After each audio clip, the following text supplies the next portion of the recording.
Kim Jong-un lahir di Pyongyang, Korea Utara sebagai anak kedua dari 3 bersaudara dalam keluarga yang akan menjadi dinasti penguasa negara itu. Menurut catatan resmi Korea Utara, ia lahir pada 8 Januari tahun 1982. Meskipun beberapa intelijen asing memperkirakan lahir antara tahun 1983 sampai 1984. Dia adalah putra dari Kim Jong-il, pemimpin kedua Korea Utara, dan cucu dari Kim Il-sung, pendiri negara. Kekuasaan keluarga Kim telah mengendalikan negara itu sejak 1948. Kim menjalani masa kecil yang sangat tertutup. Saat remaja, ia belajar di Swiss dengan nama samaran, jauh dari sorotan media internasional. Nama dan keberadaannya jarang diketahui sampai ia dewasa. Pada awalnya, informasi tentang dirinya sangat terbatas, bahkan di luar Korea Utara.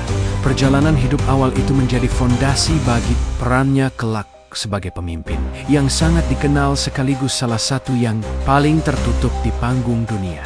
Next, saat remaja, Kim Jong-un dikirim diam-diam ke Swiss. Ia hidup dengan nama samaran, jauh dari Pyongyang. Di sana, ia bersekolah di sekolah negeri. Hidup seperti murid biasa, tanpa pengawalan resmi. Teman-temannya mengenalnya sebagai anak pendiam, tak pernah membicarakan asal-usul keluarganya. Ia menyukai basket, film, dan budaya barat. Kontras dengan negara yang kelak ia pimpin. Namun di balik kehidupan normal itu, ia diam-diam dipersiapkan sebagai penerus kekuasaan. Daun-daun sunyi di Swiss membentuknya. Pemimpin tertutup, penuh kontrol, dan sulit ditebak. Awal tahun 2000-an, Kim Jong-un diam-diam kembali ke Korea Utara. Publik tidak tahu, namun elit kekuasaan mulai bersiap. Ia mulai masuk ke lingkaran militer dan partai, belajar memahami kekuasaan dari dalam sistem. Ayahnya, Kim Jong-il, melihat potensi pada dirinya. Perlahan, Jong-un diposisikan sebagai penerus. Pangkat dan jabatan datang dengan cepat. Isyarat kuat bahwa ia bukan anak biasa. Media negara mulai membangun citranya. Ia diperkenalkan sebagai pemimpin masa depan. Dari balik layar, Kim Jong-un maju ke depan, bukan lagi pewaris, tapi calon penguasa. Desember tahun 2011, Kim Jong-il wafat mendadak. Korea Utara masuk masa genting dan penuh ketidakpastian. Nama Kim Jong-un langsung muncul sebagai penerus. Usianya masih sangat muda dan belum dikenal luas.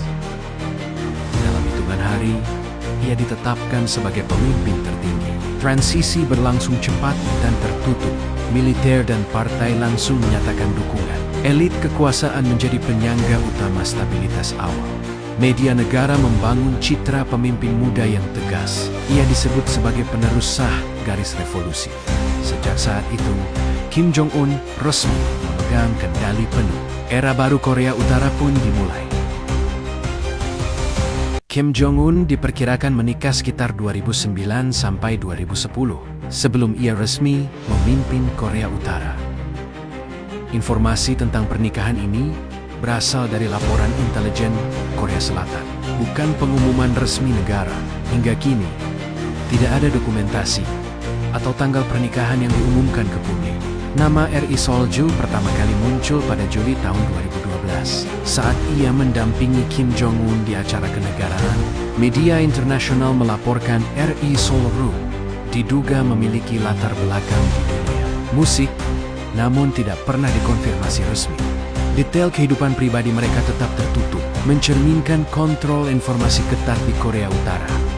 Kim Jong-un memiliki beberapa anak bersama istrinya, RI Seoljul, namun kehidupan mereka sangat tertutup. Anak yang paling sering terlihat publik bernama Kim Joo-hae, yang pertama kali muncul di media negara Korea Utara pada 2022 saat mendampingi ayahnya di uji coba rudal. Sejak itu, ia semakin sering muncul bersama ayahnya di berbagai acara resmi.